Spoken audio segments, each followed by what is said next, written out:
square, pork rinds, it's all in there. Where are the cookies? I told you I had to finish my column. I didn't have time to make any. Mom, I forgot. Look, it's not like Davis can't get this stuff in Wisconsin. I know that, honey. I just wanted to make sure he got a nice care package so he knows that we're thinking about him. Right now, the only thing I'm thinking about is going home to bed. Listen, I'll see you later, all right? Hi, Renee. Kelly, I'm sorry I'm late, Emmy. Hey, what happened to you?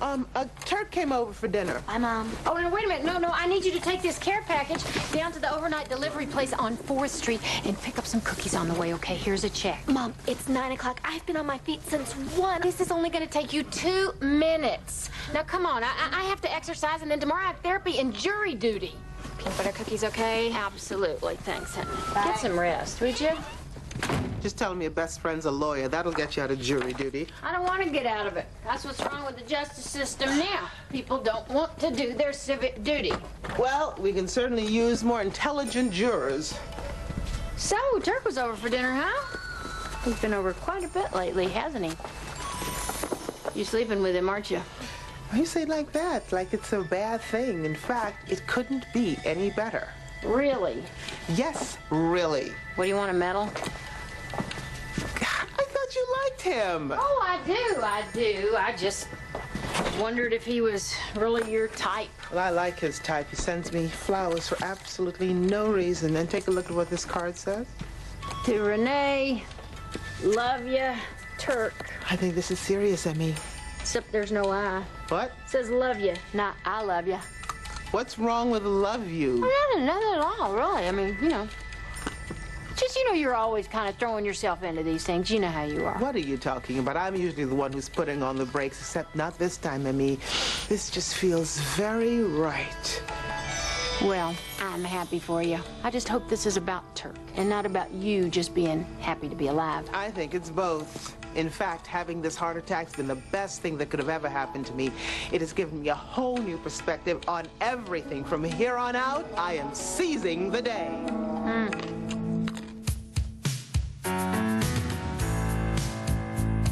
Any day now, I will hear you say goodbye, my love, and you'll be on your way. In my wild, beautiful world, you will have flown. Ain't easy now. I'll be gone alone.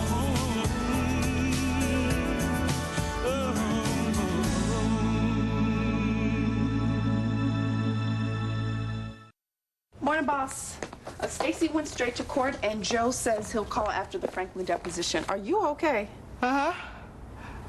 One of these days, I'll actually be able to climb stairs without breaking a sweat. You and me both. Listen, can you try and get some reservations for me at La Luna tonight for 2? Ooh, La Luna, how nice. Turk's favorite place. Celebrating a special occasion? Yep. Can I ask what? Nope. From now on, every day is a special occasion. I am seizing the day, both personally and professionally. What's this? A few thoughts in a new mission statement. From now on, I want us to really narrow our focus and use this firm to set precedent for civil and human rights law. Now, life is just too darn short to waste our time on cases that don't meet the criteria. Well, then, I don't know what you want to do about Charley Majors. He came by after you left on Friday and says he wants to put you on retainer. You see, now that's a perfect example. I like Charlie. I have a great deal of respect for his The talent. Holocaust mural he did was amazing. Yes, it was, but I am not an artist's attorney. He left this as his payment. Is he kidding? $20? Well, the last time I looked, the Mountain Brook Mall wasn't on back of a $20 bill. And Andrew Jackson wasn't grinning and wearing Armani. This is a painting? The detail is incredible. Wow. Almost looks real. Says it's worth about $5,000. But I told him we can't accept it until I ask you first. Why don't you just ask Charlie to come on by? This should be interesting. The judge says this case is about drug trafficking. Her? She doesn't look like a drug dealer. She's probably been on the lam since Woodstock. You two don't hush. I'll tell the bailiff and have you both removed. I wish you would. Speak for yourself. Well, there's always one. I've served on 2 juries before. With the people they let on, it's a wonder the whole system hasn't been abolished. Ladies and gentlemen, I'm going to ask you all a series of questions. If the answer is yes, just raise your hand, and don't tell us what you think we want to hear. Just be honest. Have you or any member of your family or close friends ever served as law enforcement officers? Yes, juror 002. What's the nature of your relationship to the law enforcement officer? He's my uncle, or he was. He's dead now. Not that we were very close. In fact, I was glad to see him go. Not that I have anything against policemen or anything. We were just never very close. Yes, me and my family have been victims of violent crime. 3 years ago, my husband was kidnapped and held at gunpoint. And then 2 years ago, I was mugged. And then my son and I were part of a school shooting. I've been arrested twice. Once when I was 12 for stealing a pack of cigarettes, and then again when I was 18 for marching against Wallace. Juror 002, are you trying to be excused? No, Your Honor. Just trying to be honest. Do each of you solemnly swear to well and truly try all issues and to execute all writs of inquiry submitted to you, and that you will follow the law as I give it to you in order to ensure a verdict rendered according to the law and evidence? So help you God? I will. From here on in, all jurors are prohibited from talking about this case with anyone.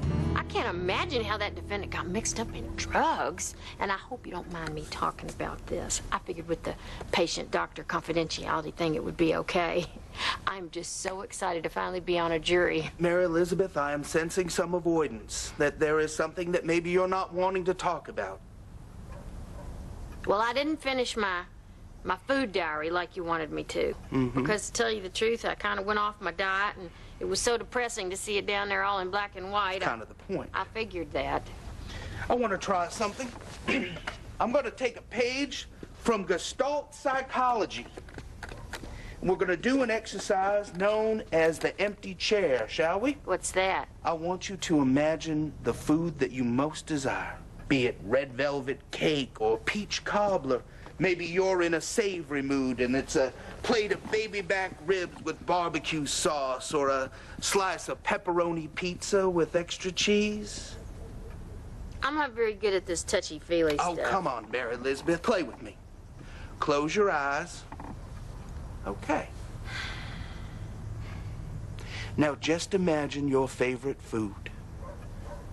Now open your eyes and see that food sitting right there in that empty chair.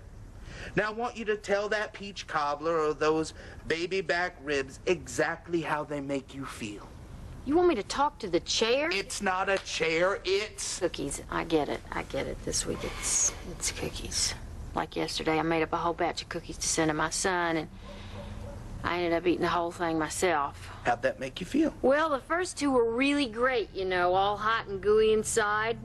The other 34 were just so-so, but I couldn't stop eating them, you know.